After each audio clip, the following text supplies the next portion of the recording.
Her vaxtınız xeyir olsun yoldaşlar. 6 noyabr BA, BB, AC ve AB kateqoriyası üzrə və 11 dekabr BB kateqoriyası üzrə hazırlaşan bütün tələbələrə sentyabr və oktyabr ayında təşkil edilmiş bütün imtahanların suallarını izah edəcəm.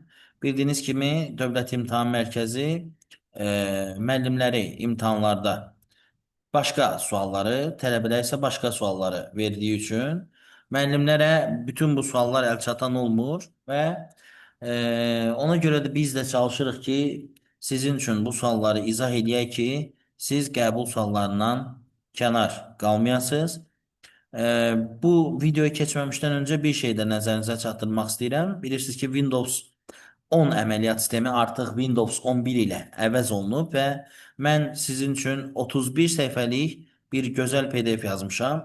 Dövlət İmtahan Mərkəzinin təklif etdiyi mündəricət əsasında Windows 11-i oxumaq üçün, imtahanlarda ondan suallara cavab vermək üçün bizə yazaraq, əməkdaşlarımıza yazaraq tam ödənişsiz şəkildə bu PDF-i əldə edə bilərsiniz.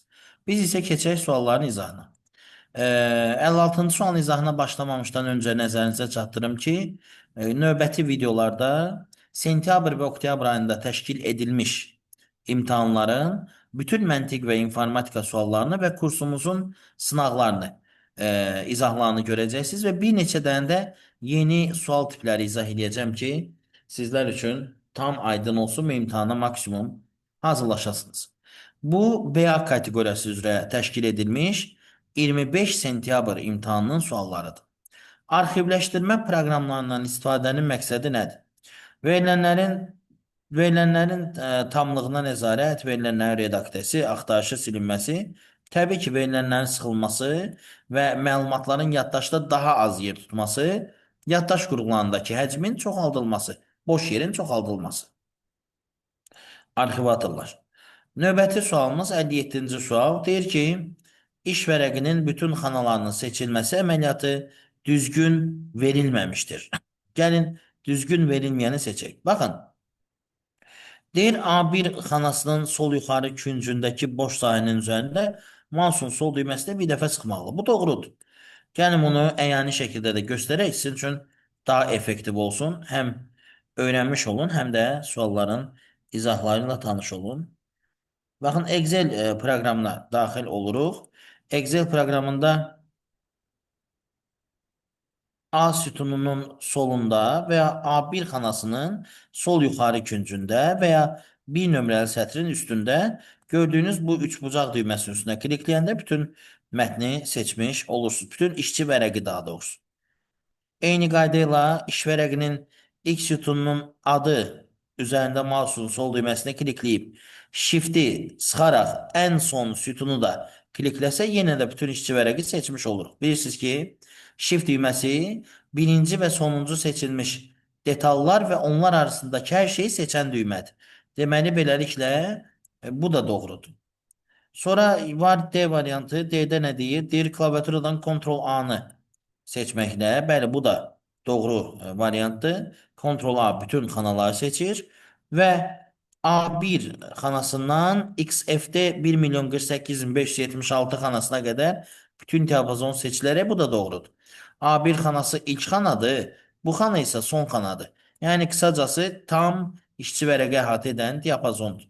Amma tab düyməsinin köməkliyi ilə proqram pəncərəsində belə deyək, biz verilmiş şərt daxilində bütün cədvəli seçə bilmirik. 58-ci suala keçid edirik. Deyir ki, şəkildəki diaqramın hansı tor xətləri göstərilmişdir? Yoldaşlar, bu tor xətlərini məntiqlə yadda saxlamaq lazımdır. Ümumiyyətlə, burada adlara baxın. Major və minor qeyd olunub. Major xətlər üfüq xəttindən üzü yuxarı, minor xətlər isə adətən aşağı istiqamətdə təqdim olunur və biz buna vertikal yoxsa horizontal deməliyik. Fikir verin. Əslində buradakı xətlər dik, yəni şaquli formatda düzülüb, amma onlar üfüq xətti üzrə düzüldüyü üçün biz onları, yəni üfüq xətti üzrə yan-yana düzüldüyü üçün onlara horizontal grid line deyirik. Təəssüf ki, bu sual mənim fikrimcə savad ölçən meyara sahib bir sual deyil. Bunu hansısa bir tələbənin gündəlik Excel ilə praktikası olsa belə əzbərləməyinə ehtiyac yoxdur. Yəni bu önəmli deyil. Makro filtrasiyası mexanizmi hansı funksiyanı yerinə yetirir? Bu bizim informasiya təhlükəsizliyi haqqında yazdığımız PDF-də də öz əksini tapıb. Müvafiq MAC ünvanlara malik cihazların şəbəkəyə qoşulmağını təmin edir.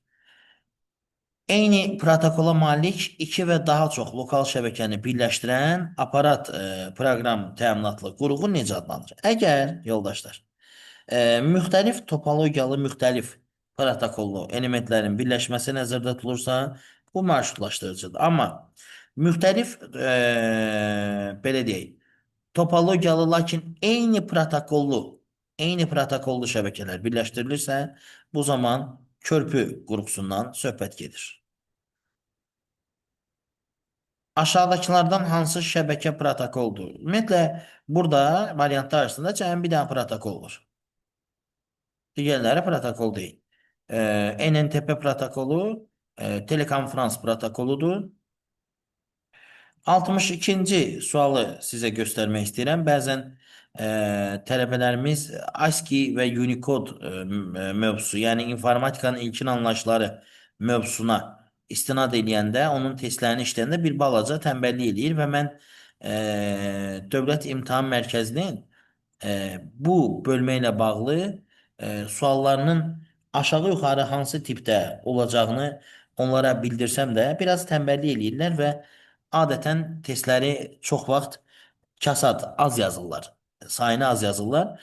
Amma fikir verin, mənim kitabımda illərdir yer alan bu sual, baxın, 136-cı sual. Hətta cavab variantı da eyni olmaq şərti ilə, baxın, imtahan sualı kimi istifadə olunub. Yəni, tələbələrim sadəcə bu sualı həll etsəydilər, cavab variantı belə onların yadına gələrdi. Gəlin, eybi yox, bu sualı həll eləyək. Mən tövsiyə edirəm ki, dərs zamanı tədris olunmuş materialla tam tanış olsunlar, verilən testləri tam işləsinlər ki, imtahanda uğurlu olmaq qaçılmaz olsun. 513 səhifəlik bir kitab var. Bu kitabın ilk səhifəsində bu ölçülü və 64 rəng çalarlı bir şəkil var. Şəklin həcmini hesablamaq üçün yaddaş bərabərdir. N vurulsun uzun, vurulsun bit sayı düsturundan istifadə olunur. Burada gördüyünüz kimi şəklin eni də uzunu da hər biri 2 üstü 10'dur. 2 üstü 10 vurulsun 2 üstü 10 vurulsun bit sayı. Bit sayıda necə təyin olunur? Rəng çalarlarının sayı 64'dür. 64 2'nin üstü neçədir? 2'nin üstü 6'dır, düzdür? Deməli 6 bitlik informasiyadır. Ona görə əlavə olaraq 6'ya da vurulur. Və yoldaşlar bilirsiniz ki, şəkillərin yaddaş həcmini alanda cavabı biz bitlə almış oluruq. Təbii ki, kilobayta çevirəndə 2 üstü 13'ə bölməliyik. Bu ifadəni, yəni 6 vurulsun 2 üstü 20'ni 2 üstü 13'ə böləndə eləyir 2 üstü 7, yəni 128 vurulsun 6. O da eləyir 128'i 6'ya vuranda 768 kilobayt. Bunu bir qıraqda özüm üçün qeyd elədim. İndi isə yerdə qalan səhifələrdəki mətnin həcmini hesablayacağım. Yoldaşlar, mətnin həcmini hesablamaq üçün əvvəla diqqətlə baxsaz, 513 səhifəlik sənədin birinci səhifəsində şəkildir. Deməli, yerdə 512 səhifə qalır. 512 səhifə, hər səhifədə 32 sətir, hər sətirdə 32 simvol və ümumi hər şey Unicode-da hesablandığı üçün 2'ye vurulur. 2 üstü 9, 2 üstü 10, bu da 2 üstü 10. Elədi 2 üstü 20. 2 üstü 20 yine byte. Niye bit yok byte? Çünkü her bir simvol byte ile hesaplanmış olur. Bunu da kilobayta çevirəndə 2 üstü 10'a bölürsüz. 2 üstü 10 qalır. Yəni 1024. 1024 kilobayt mətindir. 768 kilobayt da şəkildir. Deməli, ümumi 1792 kilobayt yer tutur yaddaşda. Sual çətin sual deyil, amma mövzunun çətin kateqoriyalı bir sualı hesab olunur. Çünki həm mətnin yaddaşının hesablanması var, həm şəklin biraz iki qat çətinlik kimi tələbələrin biraz vaxtını almış ola bilər. 63-cü sual. Cədvəl fraqmentinə əsasən B3 xanasını hesablayın. B3 xanasında Power B1'in üstü B2 yazıb. B1 buradadır. Fakt A1. Yəni A1'in faktorialı, üzr istəyirəm, A1'in faktorialı. 3'ün faktorialı 3 vur, 2 vur, 1'dir, yəni 6 edir. ABC isə moduldur. A2 xanasının modulda 2 edir. Məlum məsələdir ki, B1 üstü B2, yəni 6'nın üstü 2, 36 edir.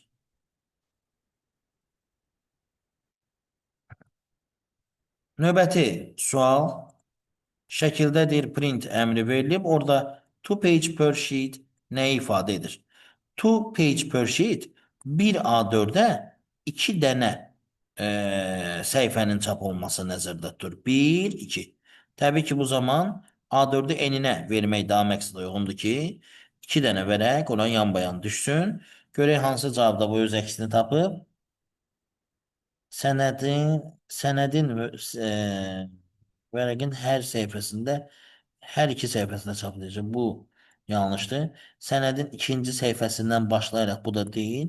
Sənədin səhifələrinin iki nüsxədə çap bu da deyil. Sənədin ikinci səhifəsindən başlayaraq cüt bu da deyil.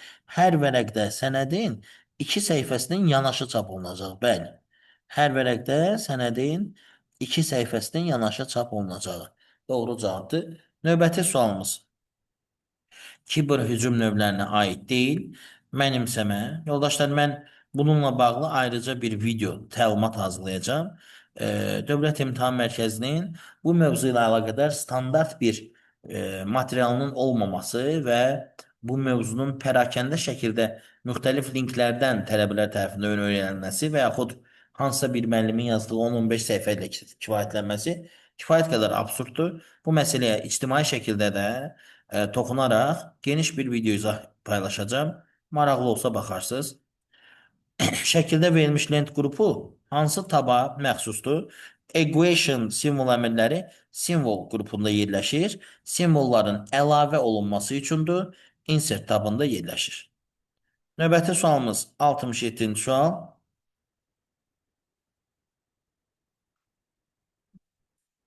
Şəkildə verilmiş lent qrupu hansı lent tabında yerləşir? Bu da PowerPoint-a aid sualdır. Customize qrupu yoldaşlar yerləşir Design tabında. Hansı ki oradan sənədin slaydlarının ölçülərini təyin etmək, onları istənilən rəqəmlə nömrələməyə başlamaq, arxa fonu gizlətmək, qradiyentlər əlavə etmək və s. detallar mövcuddur.